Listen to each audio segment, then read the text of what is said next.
Hello, lovely people. Welcome to my Foodie February wrap up. Doobie doobie doobie doobie doobie doobie doobie doobie doobie doo.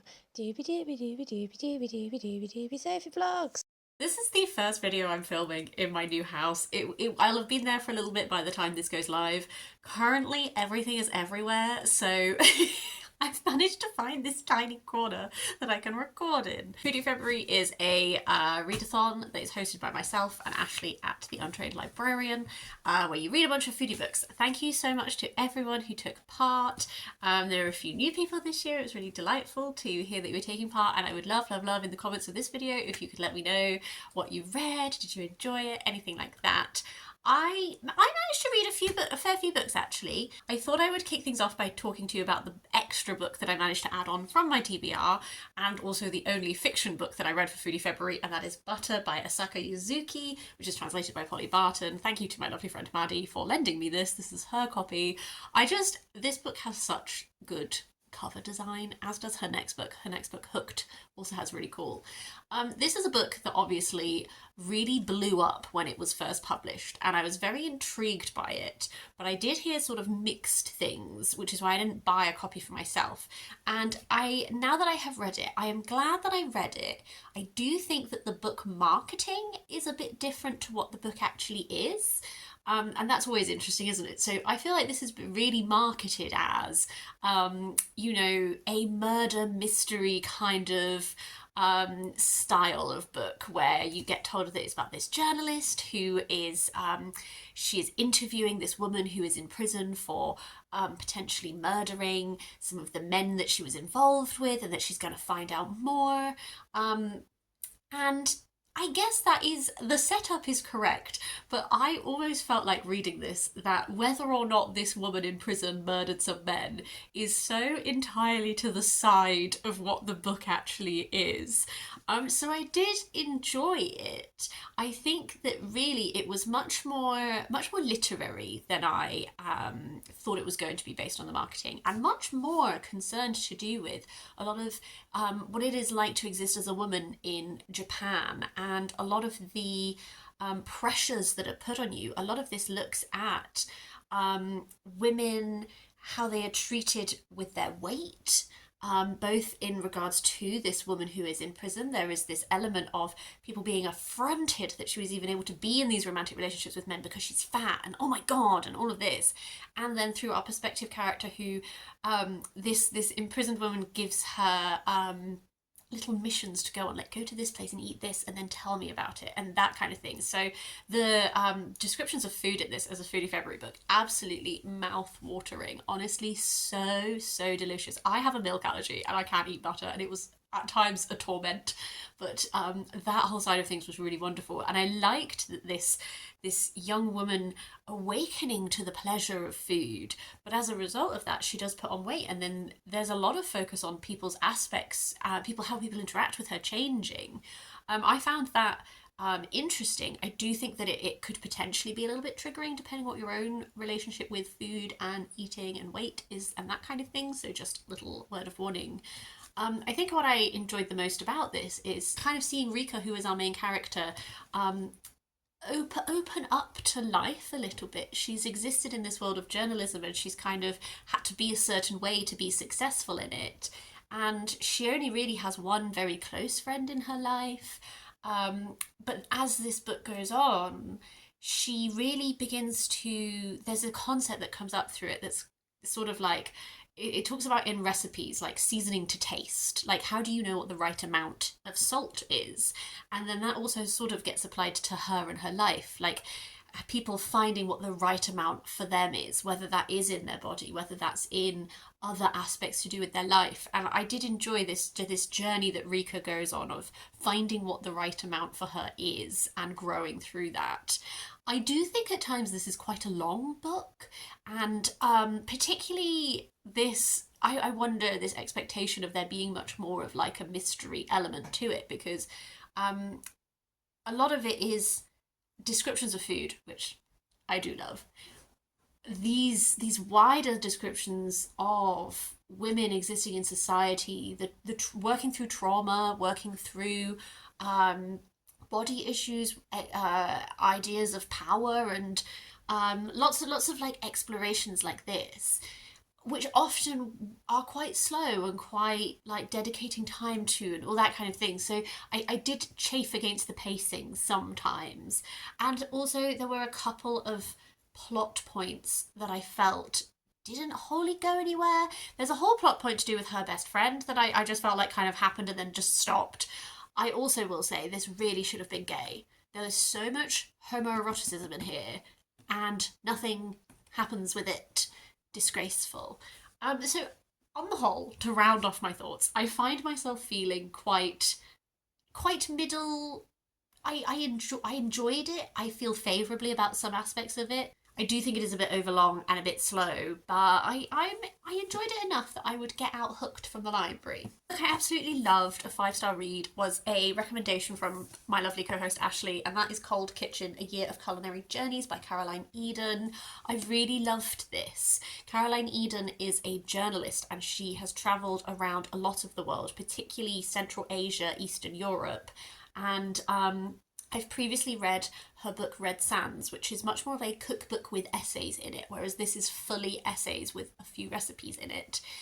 There is something I found both delightfully comforting about this and also quite inspiring and world opening, because it centres around her moving to Edinburgh and this little like home kitchen that she has. So you have all these really like cozy, comforting descriptions of like making a home and like being in the kitchen and all of this.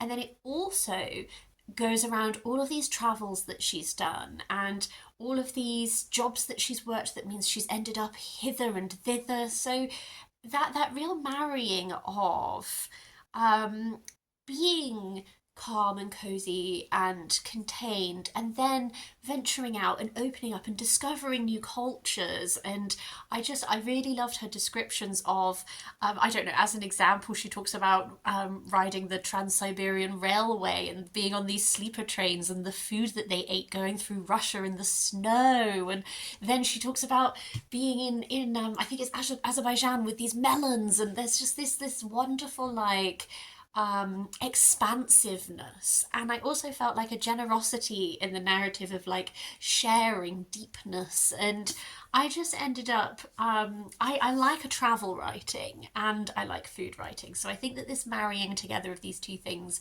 is something that I'm already set up to like. On my Kindle I read Praisesong for the Kitchen Ghost by Crystal Wilkinson. Crystal Wilkinson she lives in, and I don't know how to say this, but Appalachia, is that how you say it? I've seen it written down and I've never pronounced the name before, in America. And she is one of generations of black people who has lived there, and a lot of this is about like her connection with all of her ancestors that came before. So she talks, it's quite memoir focused in talking about her life, but then she goes back through the generations and she tells you about her upbringing in Appalachia, but then also like going back to like the first of her ancestors who was there. And this real soluble borders kind of approach of when you, that connection that food brings you, that you feel your ancestors with you as you're cooking these recipes. And also I really liked that seeking of, like nothing will taste as good as when this person made that dish and you can try and make it, but it will never be quite the same as when this other person made it for you.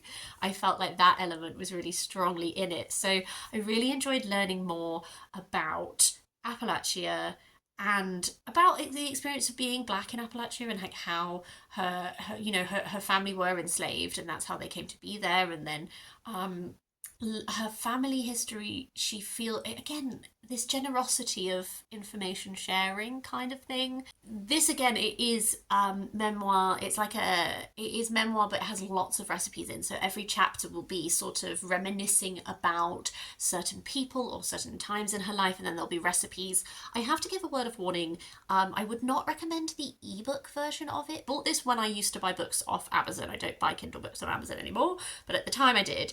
And so it's like a reputable ebook source. The photos photos were completely like, none of the captions matched the photos, and I realized partway through that all of the photos I was getting were like for the previous chapter's pictures, but also there were certain photos that just repeated randomly incredibly large amounts of time. Like the same picture of her as a child is like honestly almost every other page I just got a picture of that child. So I enjoyed the book. I would just recommend getting a physical version, because particularly because I have a very old Kindle, like skipping back is quite manual, so it wasn't really achievable to like skip back to the past chapter to read the captions to then skip forward to the same chapter to see the pictures. Like it was a bit. I still enjoyed the book, but I think that it would have been a much more lovely experience reading it physically. A book that was a real deep dive that I found fascinating was Truffle, Hound on the Trail of the World's Most Seductive Scent with Dreamers, Schemers and Some Extraordinary Dogs by Rowan Jacobsen. This is one of those non-fiction books that just really deep dives into one topic, and in this case it is truffles. So it explores truffles from so many, it explores truffles as fungi, and it goes into like the science of fungi. It explores truffles as in cuisine and what one would do with them. It explores truffles as truffle hunting. How does that work? What happens? It explores truffles as like a cultural thing. What I found really, really eye-opening about this was I've definitely watched like a few things by now that look at like traditional truffle hunting in Italy or whatever. I hadn't realised how much more global truffles are now. Like Australia is on track to become one of like the third largest provider of truffles quite soon, and this he really does travel, and he really does like a little truffle hound on the scent, he really squirrels out all of these little avenues, and he ends up talking to so many interesting people and exploring how much more global truffle is, and then like the different types of truffles, like this snobbery to do with which ones are the best ones, and how that's being challenged, how climate change is affecting the truffle industry and how truffles grow and all this kind of thing. And he does spend some time with some dogs. There's a wonderful dog in here. There's a picture of him. This is Gustav, who won the Truffle Dog Championship. There's a whole little mini story at the back that tells you the story of Gustav. So there's a lot of like lovely character in that way, but I really enjoyed this.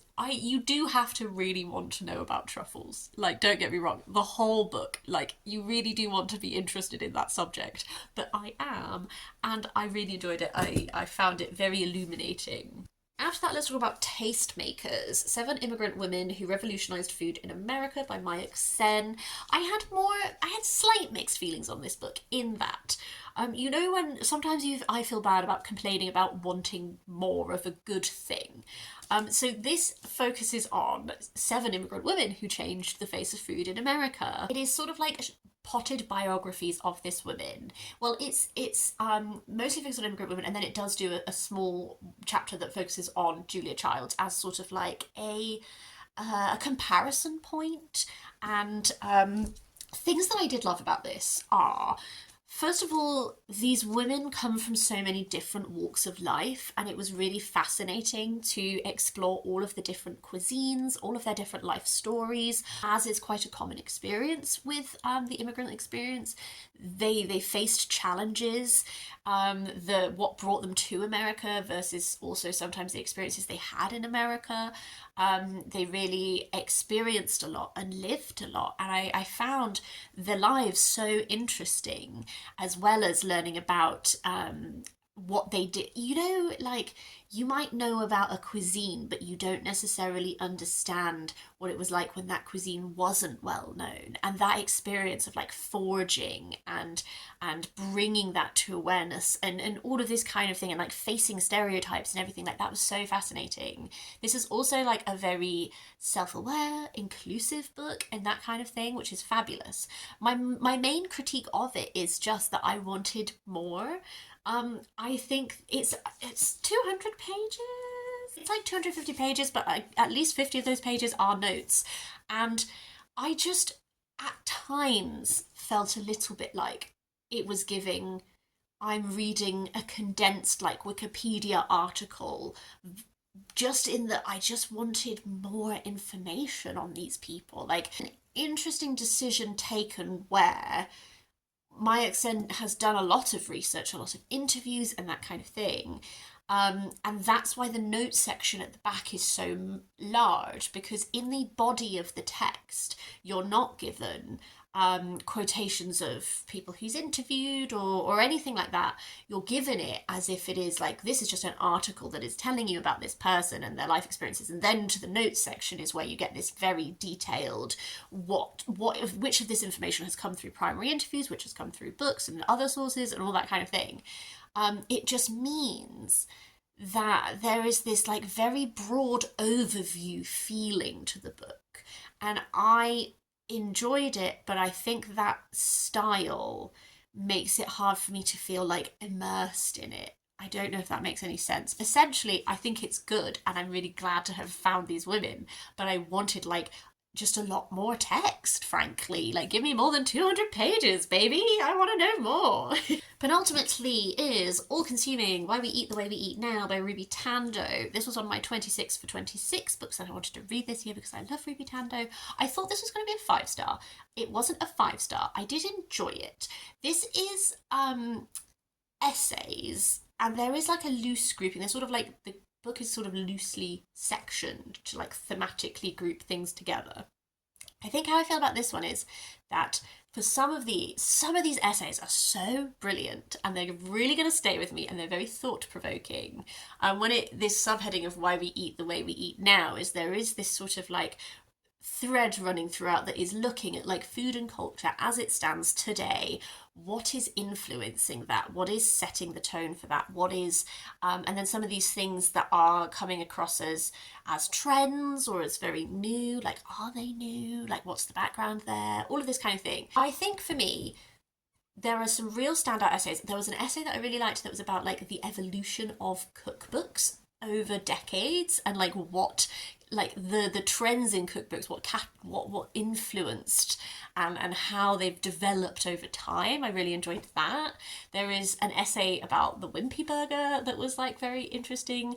There's essays and stuff that is contextualizing, I guess, this idea of like flash in the pan trends, where like one looking at like boba tea and like the history of that and all that kind of thing. So there's some really interesting essays in here.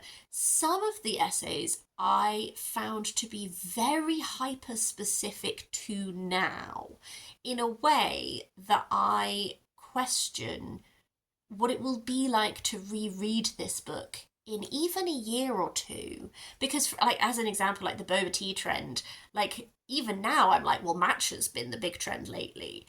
Or there's a chapter that looks at tradwives, and I wanted a bit more from the tradwife chapter, I think, beyond just like observing what a tradwife is and that kind of thing. Like I wanted a bit more from that, but I also feel like tradwives are something that is so like absolutely of this moment, in a way that I wonder if you just picked this up next year, if that might make it feel very dated to a specific time.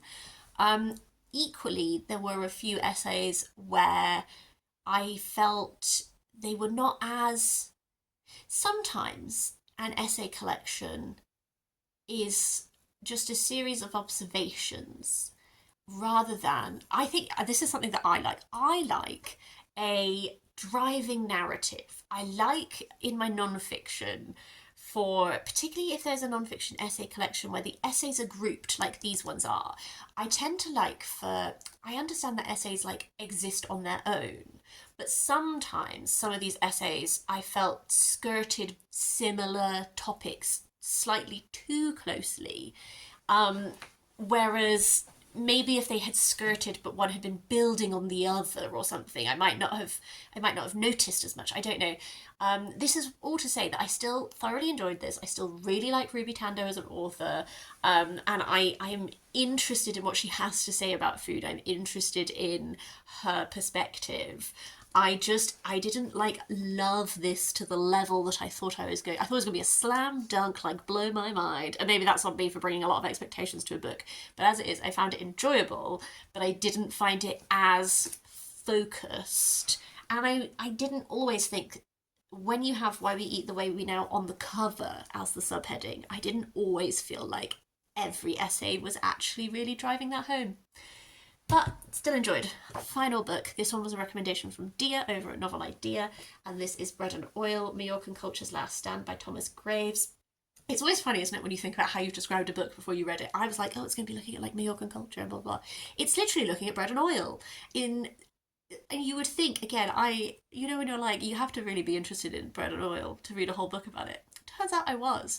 I enjoyed this. It really focuses down on what is this staple of Majorcan cuisine, and it really like goes into them. Like when we're talking about oil, let's talk about olive oil. Let's talk about the Majorcan olive oil industry. Let's talk about how it is different from other olive oil industries in Spain. What are the qualities of Majorcan oil? Like let's really hyper focus into that, and then we'll look at bread.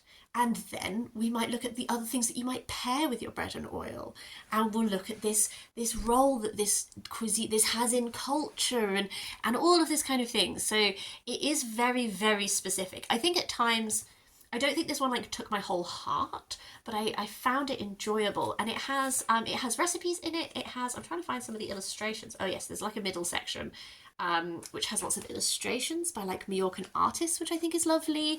I didn't realise that Thomas Graves was the grandson of Robert Graves. That was interesting to learn. Not explained in the book. I just, upon further research, was like, oh, okay, interesting. So yes, I definitely think that it does give this like vision of this specific food culture, and yeah, it's also, I found this one particularly, I feel the text is fairly decent size, and I found there's a colloquial nature to this one, which meant that this felt very easy to just dip in and out of. I felt very much like, oh, I just like, I'm feeling a bit bubbly in my brain. I'll just dip into a little bread and oil chapter, shall I? And it really like hit the spot in that way for me. So yes, that's everything that I read for Foodie February. I had all of these. I know some of them I've talked about as like mixed feelings at the edges. None of these were low scorers on Storygraph. I thoroughly enjoyed all of them, and I do think that all of them have given me, they've either like enriched my little foodie world, or they've definitely given me things to think about. I feel like my standout, I will say, from this year has really very much been Cold Kitchen, and now I want to read more of Caroline Eden's work as well. But on the whole, I think it's been a lovely, successful Foodie Feb. This is probably coming at you like April, hopefully March. We'll see. I don't have any internet when I'm recording this, so I don't actually know. Thank God, past Sophie did a bit of a mass editing and uploading in preparation, and I have scheduled things to go out because I don't have any internet. I don't know when it's coming. By the time you see this video, it will have had to come for me to upload this. I think that this is the first video that will go out where I'm in the new house. I just wanted to say the move has gone really well. We love the house. You know, you buy a house and you're like, oh, months have passed. Still love the house. Very much feel starting to make a home, all of that kind of thing. I am still definitely feeling a bit frazzled because everything is everywhere, and I keep trying to, you know, when you're like, has anyone seen the box that has like my socks in? The answer is no, I don't know where they are.